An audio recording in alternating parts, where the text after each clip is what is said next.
Hi hello నేను మీ Veena. Welcome to Veena food and vlogs. ఈరోజు మీ అందరి కోసం ఒక మంచి రెసిపీతో వచ్చేసానండి. పన్నీర్ క్యాప్సికమ్ కర్రీ అండి. హోటల్ స్టైల్లో చేసి చూపించబోతున్నానండి. చాలా ఈజీగా చేయబోతున్నాను. అందుకు 200 గ్రామ్స్ పన్నీర్ తీసుకున్నానండి. పన్నీర్ ముక్కల్ని చిన్న చిన్నగా కట్ చేసేసుకుందాం. మరి చిన్నవి కాకుండా పెద్దవి కాకుండా మీడియం సైజులో కట్ చేసేసుకోండి. మీకు కావాల్సినంత సైజులో నేను ఇలా కట్ చేసేసుకున్నానండి. స్టవ్ పైన ఒక ప్యాన్ పెట్టేసుకుని ఒక 2 స్పూన్ల గీ యాడ్ చేసుకుంటున్నాను. పన్నీర్ ముక్కల్ని బాగా వేయించేసుకుందామండి. ఒక 2 నిమిషాలు ఇలా వేయించేసుకోవాలండి. ఎక్కువగా రోస్ట్ చేయకండి. సిమ్లో పెట్టేసుకొని ఒక 2 నిమిషాలు మాత్రమే ఇలా తిప్పుతూ 2 సైడ్లో బాగా ఫ్రై చేసుకోండి. పన్నీర్ ముక్కలు ఇలా ఫ్రై చేసుకున్నారంటే కర్రీలో వేసుకున్నప్పుడు టేస్ట్ అనేది బాగుంటుంది. అలాగైనా కూడా వేసుకొని చేసుకోవచ్చండి. పన్నీరు వేయించి చేసుకుంటే టేస్ట్ అనేది బాగా వస్తుంది. ఇలా 2 సైడ్లు తిప్పేసుకొని ఫ్రై చేసేసుకుందాం. మీరు ఎక్కువగా ఫ్రై చేసేసుకున్నారంటే కర్రీలో వేసినప్పుడు చాలా హార్డ్గా అయిపోతాయండి పన్నీర్ ముక్కలు. చూసుకొని ఒక 2 నిమిషాలు తీసేసుకోండి.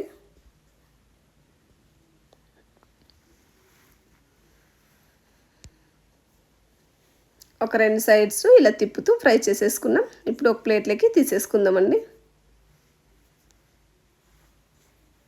ఇలా జస్ట్ ఫ్రై అయ్యాయంటే ఫ్రై అయ్యేలాగా చేసేసుకోవాలండి. ఎక్కువగా రోస్ట్ చేసుకోకండి. ఫ్రై చేసేటప్పుడే కావాలంటే సాల్ట్ కొద్దిగా కారం పొడి కూడా వేసుకొని ఫ్రై చేసుకోవచ్చండి. నేనైతే ఇలాగే ఫ్రై చేసేసుకున్నాను. అదే ప్యాన్లో కొద్దిగా ఆయిల్ వేసుకుని ఎండుమిర్చి, కొద్దిగా జీలకర్ర, కొద్దిగా సోంపు వేసుకుని ఫ్రై చేసుకుందామండి. అలాగే 2 ఉల్లిపాయలు, పెద్ద సైజు ఉల్లిపాయలు వేసుకుంటున్నాను. ఒక చిన్న అల్లం ముక్క వేసుకున్నామండి. ఒక 10 వెల్లుల్లిపాయలు కూడా వేసుకుని ఫ్రై చేసేసుకుందాం. ఉల్లిపాయలు కొద్దిగా మగ్గిన తర్వాత టమాటో కూడా యాడ్ చేసుకుందామండి.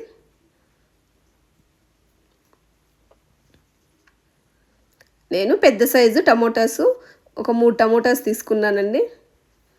టమోటాసు ఎక్కువగా తీసుకోవాలండి. కొద్దిగా ఉల్లిపాయలు టమోటా అనేది ఎక్కువగా పడుతుంది. మన గ్రేవీ అనేది ప్రిపేర్ చేసుకోవాలంటే ఉల్లిపాయలు టమోటాతోనే చేసుకోవాలండి. ఒక 2 నిమిషాలు మూత క్లోజ్ చేస్తూ మగ్గించుకోవాలండి బాగా టమోటాస్, ఉల్లిపాయలు. ఇందులోకి ఒక 10 జీడిపప్పు వేసేసుకుందామండి. మీరు కావాలంటే జీడిపప్పుని పౌడర్ చేసుకుని కూడా వేసుకోవచ్చు. నేనైతే ఇందులోనే వేసుకుని ఫ్రై చేసి పేస్ట్ చేసేసుకుంటాను. మగ్గిపోయాయి కదా, తీసేసుకుందామండి. బాగా చల్లారిన తర్వాత వేసుకోండి. నేనైతే అలాగే వేసేసుకుంటున్నాను. వేడిపైన వేసుకున్నప్పుడు కొద్దిగా జాగ్రత్తగా మిక్సీ పట్టేసుకోవాలండి.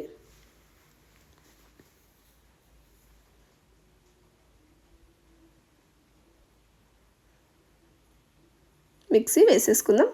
మీకు ఎంత వీలైతే అంత నున్నగా పేస్ట్ చేసుకోండి. గ్రేవీ అనేది అప్పుడే పర్ఫెక్ట్గా వస్తుంది.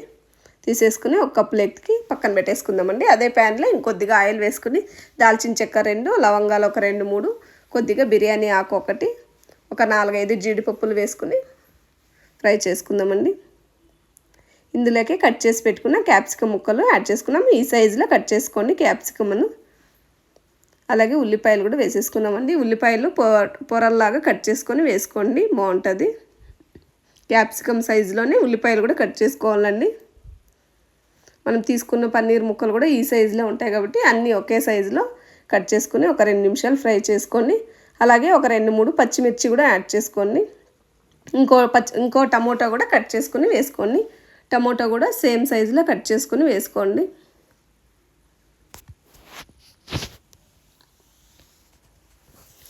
అప్పుడే మనము మిక్సీ పట్టుకున్న పేస్ట్ని కూడా వేసేసుకుందామండి. మసాలా పేస్ట్ని కూడా వేసుకుని ఫ్రై చేసేసుకుందామండి. క్యాప్సికము ఎక్కువ ఫ్రై అయిన తర్వాత వేసుకోకండి. జస్ట్ క్యాప్సికమ్ ఒక 2 సెకండ్స్ ఫ్రై అయిన వెంటనే ఈ పేస్ట్ వేసుకుని మిక్స్ చేసేసుకోవాలి.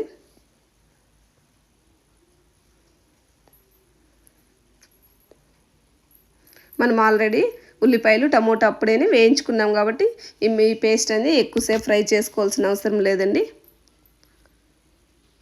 ఒక 2-3 నిమిషాలు ఫ్రై చేసేసుకుని ఇప్పుడు మసాలాస్ని యాడ్ చేసుకున్నాం. 1 స్పూన్ కారం వేసుకోండి.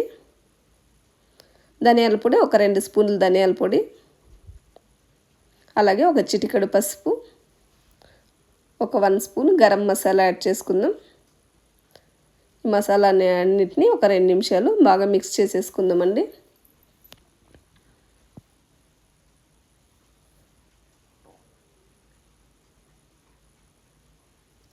రుచికి తగ్గట్టు సాల్ట్ యాడ్ చేసేసుకుందామండి. వేసేసుకుని మరో 2 నిమిషాలు ఫ్రై చేసేసుకుని వాటర్ యాడ్ చేసుకుందాం.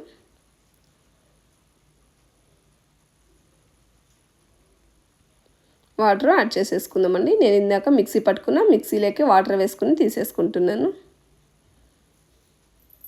చూసుకుని వాటర్ కన్సిస్టెన్సీని బట్టి వాటర్ యాడ్ చేసుకోండి.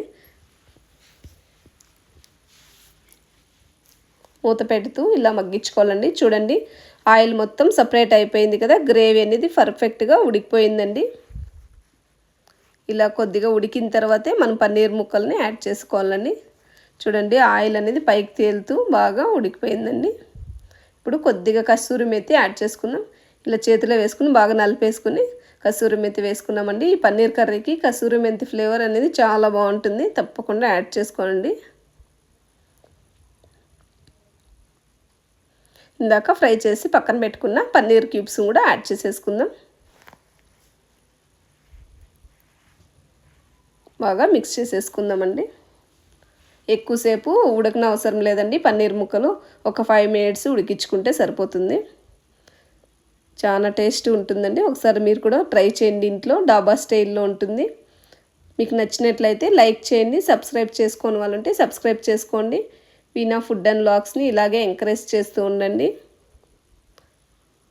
చూడండి క్యూబ్స్ బాగా ఉడికిపోయాయండి. పన్నీర్ ముక్కలకి అనేది బాగా మసాలా పట్టింది.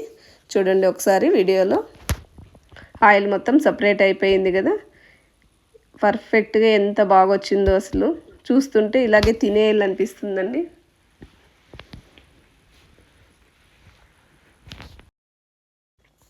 మీ దగ్గర ఫ్రెష్ క్రీమ్ ఉన్నట్లయితే వేసుకోండి, లేదంటే పాల మీద మీగడైనా వేసుకోండి. నేనైతే పాల మీద మీగడ 2 స్పూన్లు వేసుకున్నానండి. ఫైనల్గా కొత్తిమీర చల్లేసుకుని బాగా మిక్స్ చేసేసుకుందామండి. చాలా పర్ఫెక్ట్గా హోటల్ స్టైల్లోనే వచ్చిందండి. మీరు కూడా ఒకసారి ఇలాగే ట్రై చేయండి. నేనైతే చాలా ఈజీ మెథడ్లో చేశానండి.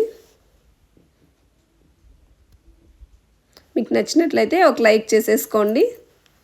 ఇలాగే చూస్తూ ఉండండి. మరి కొత్త రెసిపీస్తో మీ ముందుకి రాబోతున్నానండి. Thank you for watching. అందరూ తిన్నారండి, చాలా బాగుందని చెప్పారు మా పిల్లలు. నేను కూడా ఇప్పుడు సర్వ్ చేసేసుకుని తినేస్తానండి. మీరు కూడా ఒకసారి ఇలా చేసుకొని తిని ఎలా వచ్చిందో మీ ఫీడ్బ్యాక్ని నా కామెంట్ బాక్స్లో కామెంట్ చేయండి. మా పిల్లలు అయితే చాలా ఇష్టంగా తిన్నారండి. చపాతీ రైస్లోకి దేనికైనా రోటీకి అయినా తీసుకోవచ్చండి, చాలా బాగుంటుంది.